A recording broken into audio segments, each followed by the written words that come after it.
If productivity and forming habits specifically was a religion, then this book, Atomic Habits by James Clear, would be the sacred text. I don't think I've ever read a book that was so dense with information about habit formation, and I think that reflects the fact that this book was the most sold book on Amazon last year in 2021. Therefore, I wanted to share my favourite 5 pieces of advice from this book, in the hopes that it might help you form habits and take away bad habits in your life.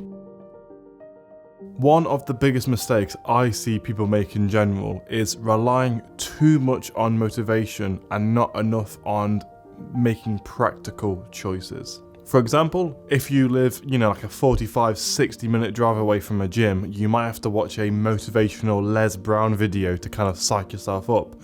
But if you live in a gym that's from a gym that's 10 minutes walk down the road, then you're going to be much more motivated, or should I say, it's going to be less draining on your willpower to make the journey to the gym and back every single time you train. Equally, if you're trying to lose weight and you buy sweets when you go shopping, and what happens then is you are actively using willpower to stop yourself eating sweets and snacks that are now inside your cupboard. So in short, you want to try and make good habits as frictionless as possible, and you want to try and make it as awkward as possible to fall in the trap of doing bad habits. In the book, James Clear points out that a big factor that makes people so successful is not necessarily the fact that they have some unlimited, well of willpower. It's the fact that they are smarter with their willpower and more strategic in regards to the decisions that they make throughout the day.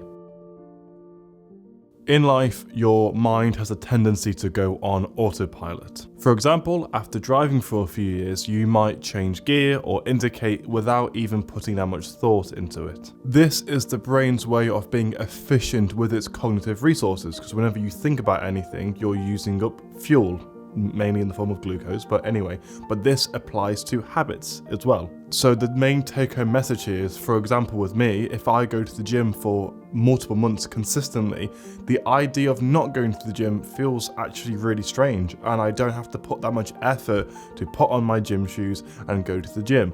So in regards to habits, the more you do them, the easier it becomes to maintain those habits over time. This might help people feel a little bit discouraged when starting a good habit if it's a little bit tough to do it consistently. A big determinant of our own behaviour is the things we tell ourselves, how we view ourselves. Sometimes the biggest bottleneck or the biggest limiting factor or the biggest thing that stops us from improving is us. Sometimes a bit of self-doubt is important to keep the ego in check, but it's also equally important to be mindful of the narratives we tell ourselves about ourselves, especially if they are negative. If we feel that we will never succeed with whatever that is in your life, then that almost becomes a self-fulfilling prophecy. Specifically, if someone was to offer you a cigarette and you're trying to quit, you could either say, "No, I'm trying to stop smoking," or you could say, "No, I'm someone who does not smoke." To me, the latter sounds much more powerful because it sounds like you're taking control of who you want to be and the behaviours that you want to display. In general, I feel like it's important to adopt a growth mindset rather than a fixed mindset. So the idea that you can grow and improve yourself rather than believing your traits and skills are fixed and you can never improve them. I feel like a lot of people don't leverage the useful transmitter in our brain, dopamine. In short, dopamine does a lot of things, but one of the main things it does is it motivates us to do things, while serotonin is kind of the opposite. It makes us feel satisfied with what we have. If you have a 3,000 word essay to do by the end of the day or end of the week or whatever time frame it is, and you play video games and you do other things and keep on putting it off and procrastinating, you're telling yourself that you can get rewards and do things you enjoy without necessarily doing the work. For me personally, I only play video games or see friends in the evening after I've done all of my work. And I've been doing this for long enough now that I personally, anecdotally, subjectively believe that I have greater dopamine with doing my work, my university work, or any kind of project like this YouTube channel, because I know subconsciously or even consciously that I'm going to be rewarded for this hard work by doing something I enjoy, like playing video games, for example, or maybe having a dessert or something sugary, a snack, anything along those lines. So even on the days when I feel really demotivated and flat and just tired,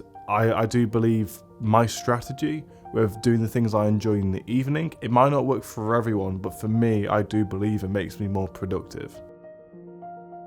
One of the most important mindsets that James Clear tries to instill in this book is the power of compounding gains. When someone achieves success, it can look like they achieved that success, miraculously overnight. But what you can't see is the ridiculous amount of hours that Muhammad Ali trained. The amount of hours Ed Sheeran and Adele practiced their singing or playing guitar. The amount of pages J.K. Rowling wrote before Harry Potter was even a thing.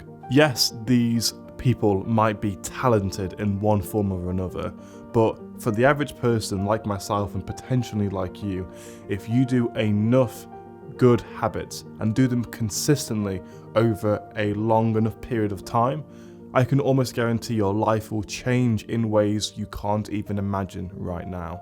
If you enjoyed this video, then you might like the video I did here where I talk about the things I do to remember everything I read. Thank you for watching, hope you enjoyed the video, and I'll see you there. Adios amigos.